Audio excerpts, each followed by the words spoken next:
안녕하세요. 오늘은 대한민국에서 일하는 분이라면 정말 꼭 알아둬야 할 주제, 바로 산업재해 보상보험에 대해 쉽고 명쾌하게 설명해 드릴게요. 자, 여러분 한번 상상해 보세요. 매일같이 나가는 일터에서 예기치 못하게 다치거나 병을 얻게 되면 정말 눈앞이 캄캄하겠죠? 당장 나는 어떻게 해야 하나 막막하게 느껴질 수 있는 상황이에요. 하지만 너무 걱정하지 마세요. 다행히도 우리에겐 이럴 때를 대비한 아주 든든한 사회적 안전망이 있습니다.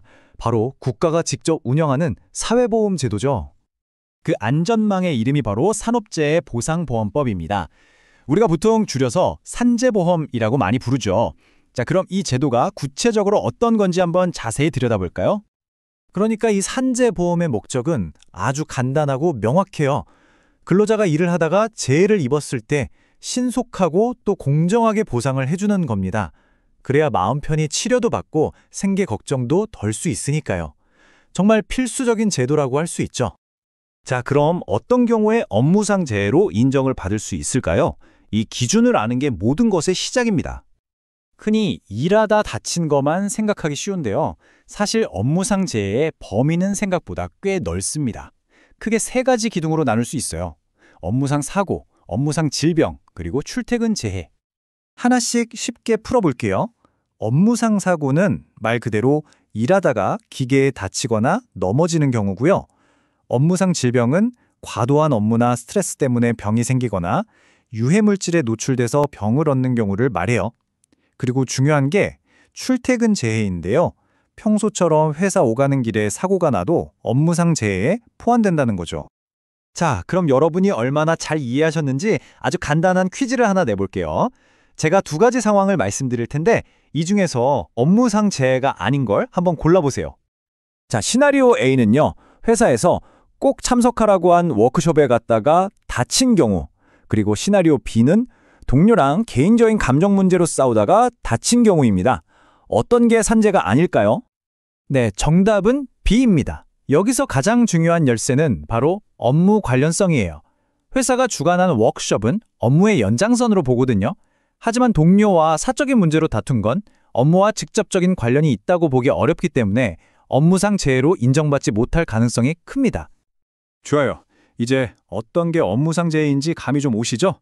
그럼 만약 산재로 인정이 되면 구체적으로 어떤 도움을 받을 수 있는지 한번 알아보겠습니다. 일단 가장 기본적이면서 제일 중요한 거죠. 바로 요양급여입니다. 쉽게 말하면 치료비예요. 병원에서 진찰받고 약 사고, 수술하는 데 드는 비용을 산재보험에서 대신 내주는 겁니다. 아니 근데 아파서 치료받느라 일을 못 나가면 당장 월급이 끊기잖아요. 그럼 생활은 어떻게 해요? 그렇죠. 바로 그럴 때를 위한 게 휴업급여입니다. 소득이 끊긴 근로자의 생계를 지켜주는 아주 중요한 지원이죠. 그럼 얼마나 받을 수 있을까요? 바로 이 숫자, 70%입니다. 네, 이게 무슨 말이냐면요. 내가 일을 하지 못한 기간 하루에 대해서 내 평균 임금의 70%를 받을 수 있다는 뜻이에요. 이걸로 최소한의 생계를 유지하면서 치료에만 전념할 수 있도록 도와주는 거죠. 그런데 만약에 치료를 다 했는데도 몸이나 마음에 영구적인 장애가 남으면 어떡하죠? 정말 안타까운 상황이잖아요. 이럴 때를 대비해서 장애급여라는 게 있습니다. 남은 장애의 등급에 따라서 보상금을 받게 되는 거예요. 이것 말고도 산재보험이 정말 든든한 게요. 지원 범위가 아주 넓어요. 근로자가 사망했을 때 유족에게 지급되는 유족급여, 간병이 필요할 때 나오는 간병급여, 또 2년 이상 장기 요양을 하게 되면 나오는 상병보상연금, 장례비, 그리고 다시 일터로 돌아갈 수 있게 돕는 직업재활급여까지 정말 촘촘하게 짜여 있죠? 자, 오늘 정말 중요한 내용들을 많이 다뤘는데요. 머릿속이 좀 복잡하실 수도 있으니까 이것만은 꼭 기억하자 하는 핵심만 딱딱 짚어드릴게요. 첫째, 산재보험은 생각보다 훨씬 넓게 우리를 보호해준다는 거.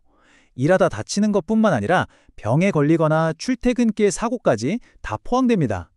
둘째, 단순히 치료비만 주는 게 아니라 내 소득, 그리고 혹시 모를 후유증까지 책임지는 아주 종합적인 지원이라는 점. 그리고 마지막으로 제일 중요한 건데요. 이건 누가 베풀어주는 혜택이 아니라 일하는 사람이라면 누구나 누려야 할 당연한 권리라는 사실 꼭 기억해 주세요. 자, 이제 이 모든 걸 알게 되신 여러분, 스스로에게 한번 이 질문을 던져보면 어떨까요? 과연 내 일터는 안전한가? 혹시 모를 사고가 생겼을 때 나를 지켜줄 제도가 있다는 걸 아는 것만으로도 큰 힘이 됩니다. 그리고 이걸 아는 게 바로 내 안전을 스스로 지키는 가장 중요한 첫걸음이 아닐까요? 오늘 이 이야기가 여러분의 안전한 직장 생활에 조금이나마 보탬이 되었으면 좋겠습니다.